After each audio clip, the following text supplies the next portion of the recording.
Barely 24 hours after the latest release of kidnapped passengers on the Abuja-Kaduna-bound train, President Muhammadu Buhari has met with some family members at the presidential villa. The meeting comes 135 days after the incident. The president condoled with the families of the victims and those who lost their loved ones. He also repeated his promise to ensure the safe return of the remaining captives. President Buhari says that the terrorists will be hunted, pursued, and spoken to in the language they'll understand. It reveals that the government had considered deploying lethal military force in the rescue efforts, but discarded the idea. I have been informed that at last count, there remain about 31 people in the hands of the kidnappers. And our determination is to work towards returning these 31 people to their families. It is understandable that emotions typically run high. We have received several suggestions about the employment of lethal military force in extracting those still being held in captivity. This option has indeed been considered and evaluated. However, the condition to guarantee a successful outcome and minimize potential collateral damage could not be assured, and therefore that course of action had to be reluctantly discarded. We must take the fight to the terrorists and demonstrate there is no hiding place for them within the borders of our country. Each one of them will be hunted and pursued and spoken to in the language that they understand. Right, a lot to talk about this morning, Tundu. Some progress reports. Yes, and that's tough talk from President Buhari. I imagine the purpose of this reception with the president, the whole president of the Federal Republic of Nigeria, is to try and make the victims and their families feel important, because I'm sure they have felt like anything but in the period of their ordeal, which I'm sorry, even though they have been released, must be continuing that ordeal. You don't get over that very easily. And the fact that it's been reported that such huge amounts was paid in terms of ransom, goodness knows how those families had to generate that money. So I think this is President Muhammadu Buhari trying to reach out to them and embrace them and show them that they are a priority, they are important. However, if they were that important, surely, as we were commissioning all these railways and trains that we borrowed so much to provide in terms of infrastructure for this country, which is a good thing, we would have gone the extra mile and provided security. I think it's nothing short of shameful that the then Minister of Transport, Rotimi Amechi, revealed that he had this proposal, which was rejected by the Federal Executive Council. The Federal Executive Council was quick to explain why they rejected his proposal in terms of securing the tracks, because that company that he was proposing was found wanting. But I'm sorry, the ball was dropped. If you found the company wanting, then surely you should have found another supplier rather than just end it and let Nigerians go on this train, because we trust, don't we? When you buy a ticket and get on the train, what you are expressing is trust that you and your family will get from A to B, and that trust was betrayed. People died that day. The other people were now carted off into the bushes. And those who died, I mean, you can never forget the case of Dr. Chinelo Megafu, who was shot, and she tweeted it, and some depraved monsters, because you support a political party, were mocking her as she lay dying. This is how unimportant that woman's life was. A trained doctor, a bright light in this country. This is how unimportant she was. So I think this is all what President Muhammadu Buhari has realized and is trying to correct by giving them the VIP treatment, rolling out the red carpet, because they have been through absolute hell. So this, I think, is some kind of presidential rehabilitation for them psychologically, but I just don't know how effective it will be when these people have left other victims in the forest, languishing there. How effective is that going to be until every single one of them has been released, and until this never happens again in this country? None of us feel terribly important in this country, and that's really just the bottom line here. Mr. Finney? Okay, well, Tundu, you've been very charitable to the president this morning, but I tend to be. I will see it in a different light, because it took a Well, 130 days plus for the president to even talk about this family in the first place and give them some soothing words. But I think this should have been done much earlier. And to think that so many of them, many of these families have used their own resources to bring out many of these kidnapped victims. And that is why we're able to talk about it in the light the president is talking today. What did the government do? The president said, no, we didn't want to use force in order to minimize, because if we had done so, you minimize collateral. Yes, but when you know that the use of force will bring the result perhaps we don't expect, some of these victims dying in the process, what did you do next? What next? Oh, we don't want to use force. Then we sat down. Allow these families, many of them poor families, to raise that kind of money, the money they have raised to bring out their loved ones. Some will have sold properties, they must have borrowed money. How is the government going to mitigate that for them? Those are the kind of things I want to hear. And what is the government going to do to bring the remaining victims who are still languishing in kidnappers then? If you want to pay for them to come out, you pay. Because one of those released victims said that for those who don't have the means, government should come and help them. What is the help the government is going to give those ones?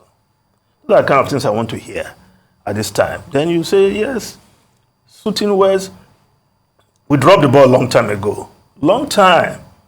You were awarding this kind of contract, huge contract. What stops you from asking the Chinese, the same Chinese people, to provide security facilities for this trade? Somebody has to look for a company that, according to the Federal Executive Council, has no reputation to execute that kind of contract. And they rejected it, and that was the end, and this happened. Well, I don't want to say shame on anybody, but it's a shame to the nation that people who traveled by government-owned train ended up in the forest. And they spent as much as 130 days and counting. Yes, some of them, many of them are still there. People talked about they've been sending messages to the government. Release some of our men, we'll release this. What is the U.S. doing about the one person that is being held in Russia? They are negotiating. They are ready to release a gun runner, arms dealer, just to secure that person. These guys, they ask for release of some of their commanders or fellow terrorists so that they release these people. And eventually, those they were asking for left. I don't want to add more to that. Well, can I just say, yes, where you and I disagree, yes, I don't want to hear the government publicly assure people that, oh, you had to sell your shirt to pay ransom, we will reimburse you. If the president had said that, that is now giving carte blanche to the terrorists to pick up anybody, knowing that the government has this reimbursement insurance scheme. That's the last thing we need to hear in public. It's not a public thing, I hope, but I hope something is I don't want to hear it. But I don't want to hear it. To assuage them to feel wherever they took that from. But most importantly, those who are still there, who cannot raise the money the terrorists are asking for, what should happen to them? Yeah, and Obama released one U.S. officer, Bo Bergdahl, for a whole group of terrorists. That's how important that one life was. Good comment, Dr. Mr. Feni and Tundu. The truth is, Nigeria not happened to us. Nigeria just happened to these people, and it's quite sad. Nigeria happens to all of us. It's happened to me a couple of times in my life, but may Nigeria not happen to us. May it not be that after our death, people will still call people and say, oh, everything is okay. May we not be killed for fun, because that's what has happened. What were the offense of these people? they entered the federal government train that was used as dividends of democracy campaign. This is still the same train that party surrogates claim that we've done railway. When the train was stopped, what did we see? We saw fake news. I thought some people came out to say that they had evacuated everybody from the train, they had chased out the terrorists. That was the first news that came out. The families, when the families were crying, why didn't they take them to go meet the president? When they were going to sit with placards in front of the Ministry of Transport, why didn't anybody take them to go meet the president then? Why? When they came on TV and they were crying that they've started talking to the bandits or the terrorists themselves, why didn't anybody take them to go meet the president then? When Sheikh Gumi had to intervene, why didn't anybody take them to go meet the president? When they were flogging them in the bush, that we all saw the video, why didn't anybody take them to go meet the president? When some of them were killed that night, why didn't they give them honorable burials? So it is now that they've released them, families have paid billions in ransom, that you want to go, then somebody thinks of it as an afterthought and says, oh, yes, they must go see the president. They all go see the president. That's the country we've become. See, I pray for Nigeria every day and I want Nigeria to be better and to be good. And I've got nothing against anybody. But when we see injustices, let us say it the way it is. Let us call a spade a spade. Because when we call a spade, we are saying it for our own selves and for generations yet unborn. This was the same family that were harassed. We all saw how they were maltreated. When their only offense was they were protesting for their family members to be let go at the Ministry of Transport. We all saw how they were treated. We all saw how they were pushed around. We all saw how no succor came to them. So it's now we remember a presidential visit. And like Tundu said, when we were supposed to, and you said, Mr. Fini, when we were supposed to ensure that the railways were safe, we didn't do that. We left them to chance. Oh, have you forgotten how a week after, the Nigerian Railway Corporation wanted to resume railway services on that track before people protested and said it would be injustice when people are still in captivity and you resume railway? Let's not be peeing on our backs and telling ourselves it's raining. We do that too much in this country. We just want a good country. And it's not too much to ask for. After 133 days, is now we remember, we'll take the new batch of released people to the president. It is well. The Attorney General and Minister for Justice, Abubakar Malami, says the state governors have no basis to object to deductions of $418 million for the Paris Club refund to consultants because the governors themselves hired the consultants. The minister who spoke during the ministerial media briefing at the presidential villa said allegations against them by the governor forum were all justified and were bare noise-making. Adiswa Amawa reports. The weekly ministerial briefing today is focusing on the activities of the Ministry of Justice. Fielding questions on the deductions from the Paris Club refund, Malami declared that the governors originally created the liability whose payment they had also indemnified. When the claims were eventually processed and paid to the Governors Forum, they indeed on their own, without the intervention of the federal government, took steps to make part payment to the consultants, acknowledging their liability over same. He explained that when the Nigeria Governors Forum requested the refund, one of the conditions was the settlement of the consultants it engaged. According to him, when the refund was paid to the states, a part payment was also made to the consultants, but the governors eventually halted the payment, requesting an out-of-court settlement instead. It was the Governors Forum and not the federal government in the first place that engaged the consultant. Two, when eventually successes were recorded associated with the refund associated with Paris Club, the governors collectively and individually presented a request to the federal government for refund. And among the components of the claim presented for the consideration of the federal government was a component relating to the payment of these consultants that are now constituting the subject of contention. After running the required checks, the AGF's office spotted no elements of fraud involved and discovered that it was too late in the day for the governors to backtrack. And I am happy to report to you that the governors individually and collectively provided the desired indemnity to the office of the Attorney General, conceding, agreeing, and submitting that the payment should be made. And yes, and that was the basis and the ground on the basis of which we eventually took a decision advising the president that the payment should be made. And then along the line, there was a change of leadership of the Governors Forum. And all the noise making that is now being generated arriving from the Governors Forum is not only unjustified, but indeed a clear case of indeed absence of defense. The minister reels out achievements in the last 18 months, including convictions of 1,000 terrorists and repatriation of over 3 billion naira, which have been deployed to social investment schemes and the execution of major infrastructure projects across the country. Sundu, another one, yeah? Well, two facts here are clear. One, that government is a continuum. And two, contractual obligations are binding.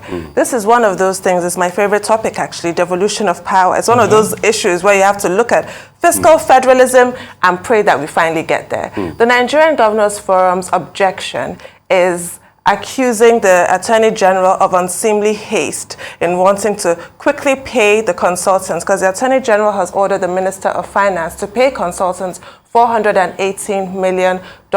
What is that amount for? That is the amount that was agreed between governors and local governments and these consultants, because when Nigeria successfully negotiated with the Paris Club group of creditors for debt forgiveness, I think we got 60% cancellation of our debt, which was great news. Before that, the federal government had been deducting from the state's share of allocations to fund the Paris Club debt payments.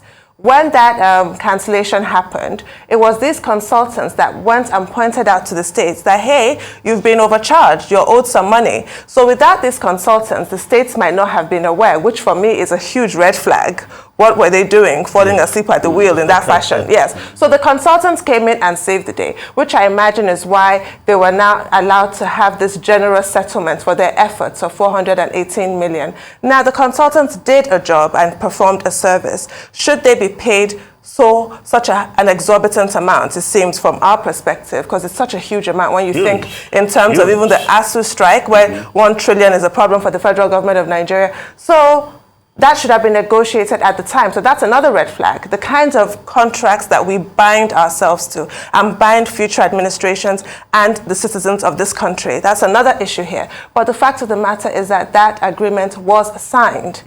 And it has been partly performed, which is what the Attorney General is saying. So obviously he's denying the accusations that have been made against him, that he's not acting in public interest, that it's actually vested interest. He's saying, no, you have partly performed under this agreement that you made, and monies have been paid to you, the NGF and Algon, ostensibly to settle these consultants that worked for you. So he's just merely doing his job. But the NGF think differently, that there's something sinister at foot. But this matter is sub judice. It's before a court of law. And I think this just goes back to what I was saying in the beginning about the devolution of powers and just how crucial it is. We had that row, didn't we, with the VAT, where should VAT go? Stamp duties. We just need to look at exactly how we run the finances of this country.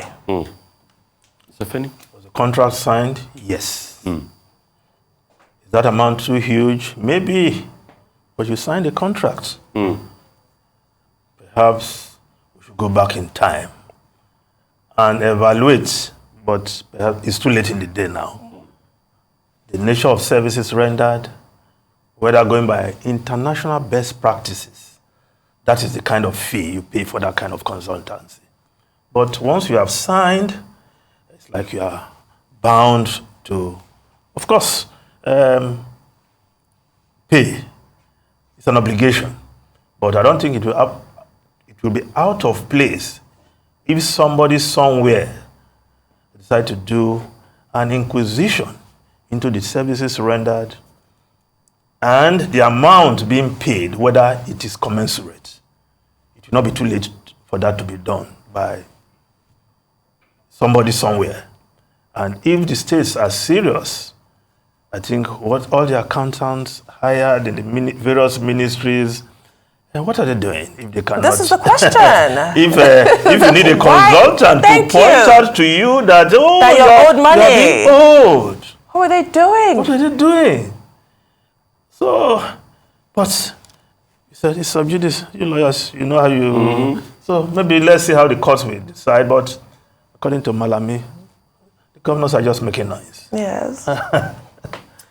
So, I think a book that is apt for this situation is Reforming the Unreformable by Ngozi Okonjo-Iweala. And if you read that book, she stated clearly different corruption cases and how there's a big level of connivance going on. She talked about the judgment debt corruption, that civil servants will connive with contractors, they'll sign agreements with the federal government, help the federal government to default on the agreement, help take the federal government to court and go get a judgment debt against the federal government in the back. I'm happy to know as, given the ground basis for what really happened as regards to Spire Club debt. But the big question is, there's an argument, government can use consultants. I mean, governments all over the world use consultants. But let's drill into what was done. When this argument came up about a couple of months ago or last year, some of even the representative of consultants came on TV and they said, they wrote things like they wrote letters and the lives and they took their own money abroad to go travel. The question is, was it worth the work? And why were the governors then quick to sign those agreements? Probably because they too had things to gain from the deal. Because obviously, if you carry out a forensics analysis of the deal and the commensurate amount for the job done, you would see that there's some level of inflation in those contract costs. But it was easy then because, people were going to benefit from it. And probably the economy was right stable. So the state had some more money to throw around. Let's not forget that most of this Buhari the governors are raising and is occasioned by the fact that Nigeria doesn't have money. Even the payments, you can see it's a promissory note. So that's to show you that we can't just make those disbursements full on like that. We have to make it at an expected date. So it just feeds back into the back and forth and the corruption ecosystem in this country. And it is not today. Yes, agreement is agreement. Contractual agreement should be full. But it is not today that we have cases of let me use the word, iffy contracts being signed between subnationals and contractors and even sub-subnationals like local governments. A case in point that comes up is the P&ID deal. You know how we had to go call for a review of the P&ID case in the UK before we got some mileage as regards that? Because we looked and said Nigeria couldn't just pay that money. So the case is in court like it is stated. But can we also drill down? Yes, they're going to make the argument that the contract has been signed already. But can we also drill down and look at the value of work done vis-a-vis the money that will be collected? And when you also make the general argument by extrapolating it,